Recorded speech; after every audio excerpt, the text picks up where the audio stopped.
Mais tu sais, c'est sûr que il y a des affaires qui arrivent des fois, tu fais comme, hey boy, ok, ouais. C'est de même le showbiz. Ouais, that's the way it is, là, tu sais. Surtout, vous étiez une gang de jeunes, puis une gang de néophytes là-dedans. Là. Tu sais, là, il y a personne, tu sais, t'as pas nécessairement de grand frère qui a passé par là puis qui est capable de te guider là-dedans.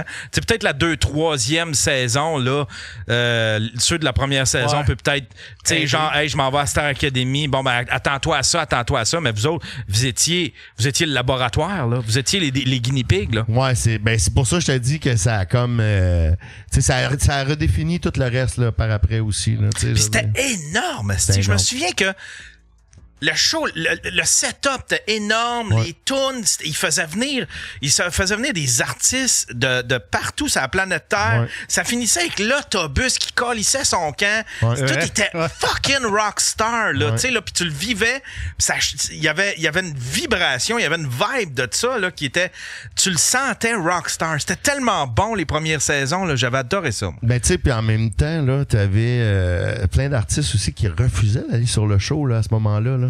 Première année, ça a été ça, là. Il y avait de la misère à avoir du monde, là. Ils boudaient parce que c'était une télé-réalité. Oui, c'est vrai. Ouais, puis ça avait lancé la réflexion des artistes micro-ondes. Micro-ondes, OK, j'aime ça, ce terme-là, micro-ondes. C'est ça. Ben moi, j'appelle ça de même, là, parce que, tu sais, dans le fond, c'est un peu ça.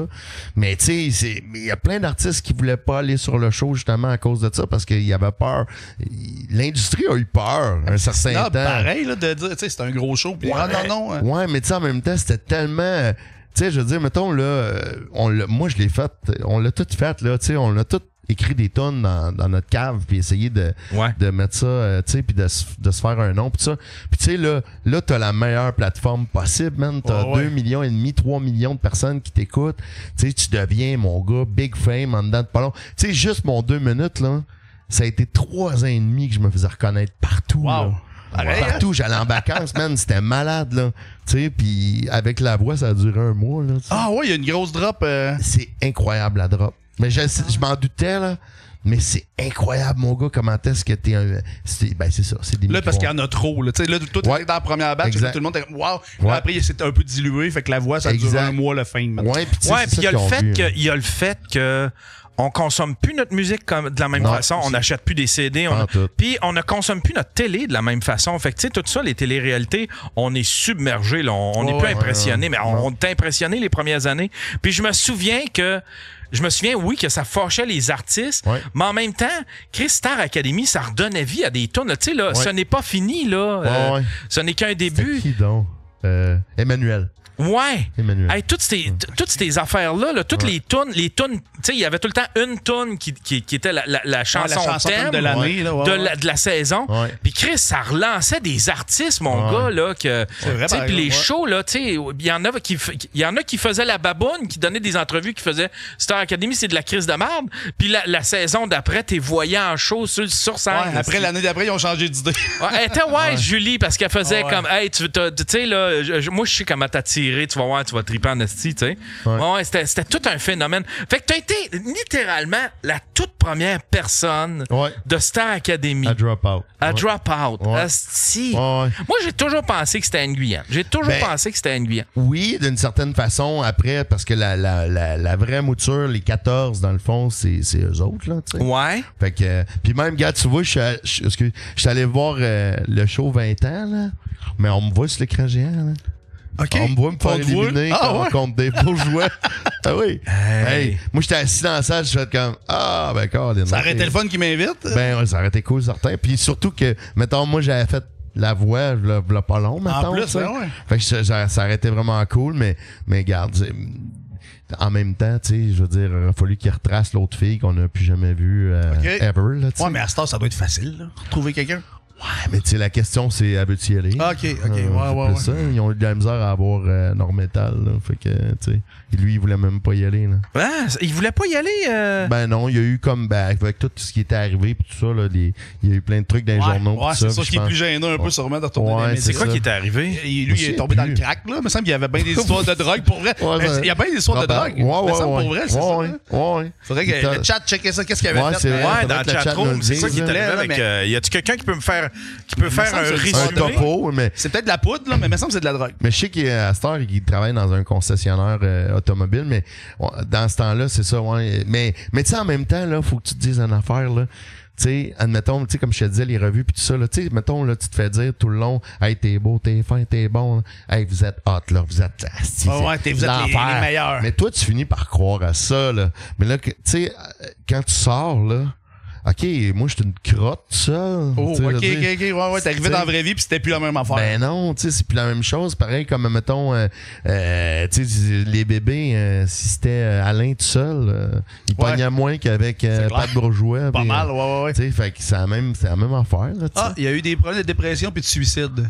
Ouais. Tentative de suicide ou il a réussi? Ouais, pour ça, il a pas réussi son projet. Ça, c'est loser en crise quand tu réussis même pas à te suicider. C'est quoi, là? Même à ça, il a perdu. Ouais. Crise de loser. Ça me fait penser à une joke de Mike qui dit il est autant il a autant de talent en suicide qu'en blackjack. Ouais, tabarnak. Il parle de problème de jeu. On a un article ici. Plaide coupable. 2012. Plaide coupable c'est quoi? Attends un peu. On va aller voir. Après, il y a eu Corneliu qui a mal viré aussi. Ouais, ça, c'est comme plus c'est une autre récent, affaire, ça. Mais ça, c'est pas la même année, par exemple. Le gars de Nord-Métal plaide coupable. Stéphane Mercier était l'un des candidats de la première mouture de Star Academy. Un des candidats de la première... Hey, moi, j'étais allé à l'école avec lui. On étudiait ensemble en création cinéma. Ah, ouais. Il était fin puis il était drôle, là. Chris qui était drôle. Un candidat de la première édition de Star Academy a plaidé coupable d'avoir braqué une arme illégale sur 2 individus en février dernier, alors qu'il travaillait comme agent de sécurité. Il y avait un arme, mais il était agent de sécurité. Ouais. Lui, il dépassait un peu. Mais là, Chris, c'est pas le pire affaire qu'il a fait, là. Voyons donc. Non, je pense pas. Plutôt que de partir en procès, le chanteur de 37 ans, Stéphane Mercier, surnommé aussi le gars de Nord-Métal, a plutôt choisi le plaidoyer de culpabilité. Ouais. L'affaire remonte au 17 février dernier. Pendant un quart de travail, l'accusé a résumé son avocat, Monsieur Nicolas Saint-Jacques, vers 23 heures, il surveillait une guérite de sécurité quand une des victimes est arrivée en disant attendre un ami. Quelques minutes plus tard, un ami arrive et l'un d'eux utilisera sa carte pour entrer sur le terrain protégé par Mercier. Le gardien est alors sorti pour interpeller les 2 individus, l'un d'eux étant en contravention avec la règle de l'endroit. Le chanteur avait braqué sur eux une arme tronçonnée. Comment ça qu'il y avait ça comme agent de sécurité? C'est bon, ça. Je pensais que le punch, c'est genre, il avait sorti une matraque. Je pensais que c'était son outil de travail. Là, ça aurait été malade, ça soit marqué selon son avocate, Mégane Lalonde. Got a problem here. Wow! Il prenait ça encore. Le chanteur avait braqué sur une arme tronçonnée équipée d'une lampe de poche, leur disant qu'il prendra les mesures nécessaires s'il n'obtempérait pas. Comme il avait demandé du renfort, les policiers ont débarqué. C'est à ce moment qu'il s'est fait arrêter. Il est noté que dans le cadre de son travail, Stéphane Mercier n'était pas habilité à porter une arme. C'est sûr. Ça aurait été malade qu'il soit pas habillé. Regardez la poêle t'en sais où? OK, mais c'est juste un power trip, mais il doit y avoir d'autres affaires. Là, c'est quand même bizarre que t'es gardien de sécurité puis tu vas m'emmener un dos, c'est une bonne idée. Mais il est bien fin pareil. Il est super fin. Yann disait qu'il était drôle, parlait tout le temps de cordes. Lui pis sa crise de pergola. Il y avait des beaux projets. C'est ça. Finis jamais ce qui commence. Es-tu capable de faire ça, toi, des nœuds coulants? T'as-tu gardé contact avec les académiciens? Ouais, certains. Jeff Bastien, des jumelles, puis Dave Bourgeois surtout. Dave Bourgeois, on a vraiment eu un bond. C'était qui ça, Dave? Il venait de Bécomo, dans le fond. Il y avait des problèmes de drogue aussi. Duval, Dommage Duval, il vient de le mettre aussi. Stéphane de Nord-Métal, c'est le courage, c'est le problème de dépendance. Il y avait plusieurs affaires, finalement. Mais tu sais, je pense qu'en même temps, il voulait pas que ça ressorte. Ouais, c'est pour ça. Sinon, ça repart toute la balle, comme tu dis. Exact, t'as raison. Quand on en parle, c'est la première affaire qu'on pense. Ben non, c'est ça. Ah, Dave Bourgeois. OK, je sais c'est qui. Ouais. Il ressemble à le gars de la UFC, là. Joe Rogan? Non, celui qui est, tu sais, le style d'attitude de merde qui lançait des chaises. McGregor? Ouais, il ressemble un peu à McGregor. Ah, ok, McGregor, ouais. Il a l'air plus smart que. Il a l'air moins badass un peu que McGregor. Dave Bourgeois, c'est une soie, ce gars. Ah ouais, c'est un bon jack. Ah, tellement. Ah ouais? Ah ouais, ouais. Il ressemble à ma carte qui a bien viré. Ouais.